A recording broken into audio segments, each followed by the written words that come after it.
तो आइए बच्चों, आगे की संख्या हम जानते हैं कि आगे की कौन सी संख्या होती है। ठीक है, कल 4 प्रकार की संख्या जाने थे, आज हम जानेंगे अगले टाइप की, एक प्राकृतिक संख्या होती है। पूछते हैं प्राकृतिक संख्या क्या होती है। ठीक है, तो प्राकृतिक संख्या जिनसे हम गिनती करते हैं ना, जिनसे हम गिनती करते हैं वो क्या होती है? प्राकृतिक संख्या। कोई पूछे कि प्राकृतिक संख्या क्या है, तो क्या बताओगे? जिनसे हम गिनते हैं कोई चीज, है ना, कोई चीज गिनी जाती है, जैसे 10 आम, 5 आम, 15, 1000 करोड़, 10,000 करोड़, ये सब क्या है? प्राकृतिक संख्या है। क्या है?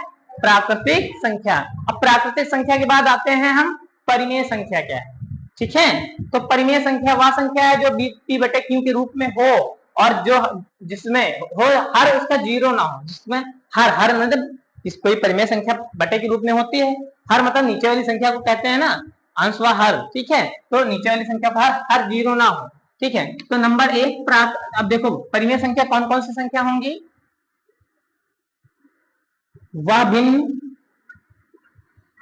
भिन्न जो कट जाता हो, कट जाता हो, बताया। वह भिन्न जो कट जाता हो, जैसे कोई चीज है, अब देखो यहाँ पे, जैसे बाय द वे, अब यहाँ पे समझिए, जैसे मान लिया जाए ये एक भिन्न है, ये भिन्न है। अब इसको हम प्राकृतिक संख्या कहेंगे कि नहीं कहेंगे, इस पर आते हैं। ठीक है, सॉरी, परिमेय संख्या कहेंगे कि नहीं कहेंगे। तो हम क्या कहें? वह भिन्न जो कट जाता है, तो परिमेय संख्या है। अगर ये कट गया तो परिमेय संख्या होगा, अगर नहीं कटेगा तो परिमेय संख्या नहीं होगा। तो देखते हैं, अब काटते हैं, इसको भाग देते हैं, इसको भाग दिए 5 से, ऐसे 4 से भाग दिए, है ना, तो यहाँ पे दशमलव खिला देंगे, यहाँ पे बढ़ जाएगा 0, तो 5 ठीक 40, यहाँ कितना आ जाएगा? 40। तो यहाँ पे कितना आ जाएगा? कटा, यानी कि ये कट गया कि नहीं? ये कट गया ना, ये कट गया, यानी कि ये क्या हो जाएगा? ये क्या हो जाएगी? ये परिमेय संख्या है।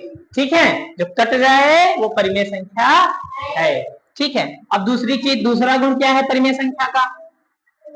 कट रहा हो, ना कटता हो, लेकिन लगातार सेम संख्या है। क्या बताया? हाँ, कटता हो, कटता ना हो, कटता ना हो, लेकिन दशमलव के बाद सेम संख्या है, दशमलव के बाद सेम, जैसे ये कट गया था, है ना, दशमलव के बाद सेम संख्या है, सेम संख्या आए। अब जैसे इसको समझिए कैसे, जैसे मान लीजिए 1/3 है। अब देखो इसको, ये कटता है कि नहीं, इधर देख लो, चेक कर लो। जैसे 1/3 है, इसको 3 को इधर करोगे, ऐसे ही करते हैं ना, इसको ऐसे ही करते हैं ना, तो यहाँ दशमलव लगा देंगे, यहाँ पे बढ़ जाएगा, है ना, 0, दशमलव लगा के यहाँ 0। अब 3 तरफ की 9, तो यहाँ क्या बचेगा? 1, फिर क्या हो जाएगा? 3 तरफ की 9, फिर यहाँ पे बचेगा 1, फिर 3 तरफ की 9, फिर 1 बचेगा, फिर 3 तरफ की 9। तो ये कभी नहीं कटेगा, लेकिन कट तो नहीं रहा है, लेकिन सेम संख्या आ रही है। कट ना रहा हो, मैंने क्या बताया? कटता ना हो लिखा ना, कटता ना हो, लेकिन दशमलव के बाद सेम संख्या है, एक समान संख्या आ रही है, सेम संख्या आ रही है ना। तो देखो 0.3333, सेम संख्या तो क्या होगी? परिमेय संख्या होगी। समझ में आया ना? परिमेय संख्या होगी। ठीक है, आगे जब मैं टेस्ट दूंगा ना, इन्हीं संख्याओं को छांटने के लिए दूंगा, लिखने के लिए दूंगा। ठीक है, समझ लेना, अच्छे समझ लेना। ठीक है, अब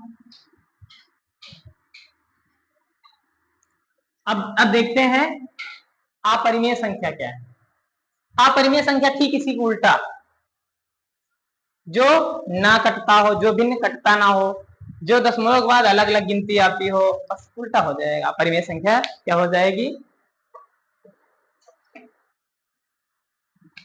यहां दिख रहा है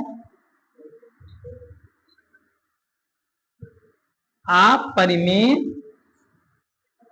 संख्या, ठीक ठीक परिमेय संख्या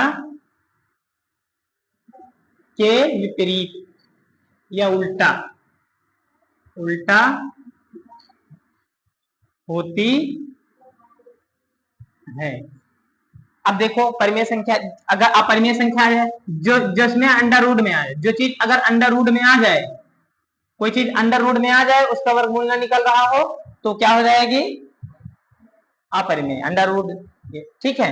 और जैसे दशमलव के बाद सेम सेम अंक ना आए, ठीक, काटने पर दशमलव के बाद सेम सेम अंक ना आए। पहली बात इसका उल्टा, जो अंडर रूट में आए तो जिसका वर्गमूल ना हो, याद रखिएगा जिसका वर्गमूल, जैसे 4 का वर्गमूल होता है ना 2, 4 का वर्गमूल होता है ना 2, 9 का वर्गमूल कितना होता है 3, 16 का वर्गमूल 4, 25 का वर्गमूल कितना होता है 5, लेकिन 7 का वर्गमूल होता है, नहीं होता है। तो 7 क्या है, तो जिनका वर्गमूल ना हो वो अपरिमेय संख्या होती है। जिनका वर्गमूल ना हो वो कौन सी संख्या होती है, हाँ, जिनका वर्गमूल ना हो अपरिमेय संख्या होगी, अपरिमेय संख्या होंगी।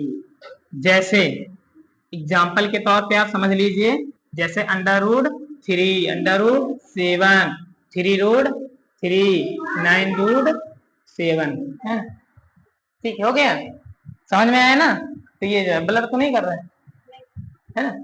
तो इस तरह से समझ में आ गया ना। तो अपरिमेय संख्या क्या है, इसको हम अब रख कर दे रहे हैं। ओके, आगे देखते हैं।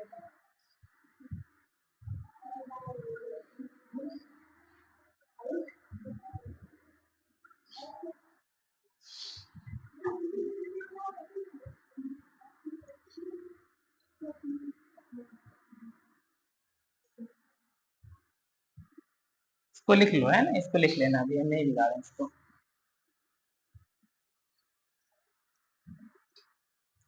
तो जो संख्याओं के टाइप्स हैं वो समझ में आ गए ना, बराबर, कोई दिक्कत तो है नहीं, है ना। अब संख्याओं के मैंने प्रकार अच्छे समझा दिए हैं, ठीक है। अब इनको जो है आप, अब एक पूर्णांक संख्याएं होती है, आप पूर्णांक संख्या एक समझा देते हैं, पूर्णांक संख्या क्या होती है।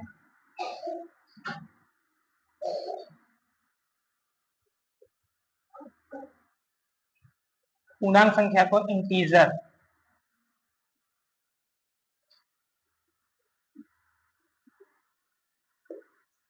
पूर्णांक संख्या को क्या कहते हैं, हम इंटीजर संख्या कहते हैं, ठीक है। पूर्णांक संख्या देखो जो दशमलव में ना हो, पूर्णांक संख्या यानी जो दशमलव में ना लिखी हो वो क्या हो जाएगी, पूर्णांक संख्या, है ना। जिसे दशमलव में ना लिखा जा सके, ना लिखा जा सके, जो दशमलव में नहीं लिखी जा सकती हैं वो कौन सी संख्या होती हैं, पूर्णांक संख्या होती हैं, यानी कि दशमलव में ना हो। ठीक है, जैसे 8 है दशमलव में नहीं है, 15 है दशमलव में नहीं है। जैसे हम कह दें कि 2.5 तो दशमलव में हो गया ना। जैसे हम कह दें कि 2.5 ये पूर्णांक है कि नहीं, तो नहीं है, पूर्णांक नहीं है, मतलब दशमलव आ गया। पूर्णांक मतलब पूरी पूरी गिनती आ जाए, जैसे आ जाए 10 जिसमें दशमलव ना हो, मैंने बताया ना, जिसमें दशमलव ना लिखा जाए, जिसे दशमलव में ना लिखा जा सके वो क्या होती हैं, पूर्णांक होती हैं। और ये पूर्णांक संख्या कितनी होती हैं, ऋणात्मक और धनात्मक, दो टाइप की होती हैं। ठीक है, कितनी होती हैं, ऋणात्मक होती हैं और धनात्मक। जिनके सामने देखो ऋणात्मक क्या होती है, जिनके सामने ऋण का चिन्ह लगा हो, ऋणात्मक पूर्णांक संख्या। ऋणात्मक पूर्णांक संख्या क्या होती है, जैसे मान लिया जाए -4, -2, -1, -3, -5, ये क्या है, ये ऋणात्मक पूर्णांक है। ठीक है, और जैसे धनात्मक पूर्णांक कोई पूछे, धनात्मक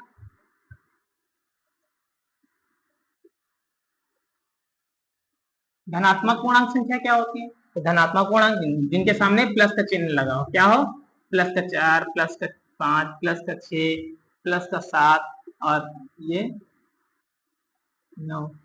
ठीक है, अगर प्लस का नहीं लगा है तब भी प्लस ही तो माना जाएगा ना, है ना। तो ये क्या है, धनात्मक पूर्णांक है। तो पूर्णांक संख्या कितनी होती है, दो टाइप की होती है, एक ऋणात्मक पूर्णांक होता है, एक धनात्मक पूर्णांक होता है। ठीक है, इनको आप लोग याद कर लीजिएगा। ठीक है, बड़ी इंपॉर्टेंट है, आगे चल के आप लोगों के लिए इंपॉर्टेंट। कल जो है, जो कल की हमारी क्लास होगी वो विभाज्यता के नियम से संबंधित होगी। ठीक है, विभाज्यता का नियम का मतलब ये है कि कौन सी संख्या किसमें कटेगी। ठीक है, तो तब तक के लिए जय हिंद, जय भारत।